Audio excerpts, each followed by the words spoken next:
अस्सलाम वालेकुम फ्रेंड्स, कैसे हैं आप सब? I am sure all are fine. This is Mubashar Iqbal Chauhan, advocate high court. बहुत इंटरेस्टिंग टॉपिक है। हमारे पास एक जजमेंट है 302 केस में कॉल डाटा रिकॉर्ड के बारे में, जहां पर ऑनरेबल सुप्रीम कोर्ट ने कुछ प्रिंसिपल इस्टेब्लिश किए कि सीडीआर की बुनियाद पर, जस्ट सीडीआर की बुनियाद पर, कि मुलजम की जियो फेंसिंग वहां पर आ रही है, मुलजम की कॉल डाटा रिकॉर्डिंग से साबित हो रहा है कि वहां पर था, उस जगह पर था, सिर्फ इस जगह से किसी को मुलजम या मुजरम नहीं बनाया जा सकता।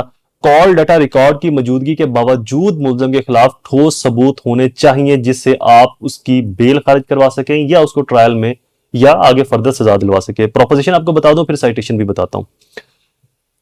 302, 34, 120 बी, 118, 109 एंड 506 के ये सेक्शंस थे एफआईआर में। Constitution of Pakistan, murderous assault bail grant, call data record, CDR, so far as the call data record is concerned, no doubt call data record एक concerned evidence है. In absence of any concurrent material, the CDR is not a conclusive piece of evidence to ascertain the guilty or otherwise of the accused. Petition for leave to appeal was converted in appeal and allowed and petitioner was admitted bail.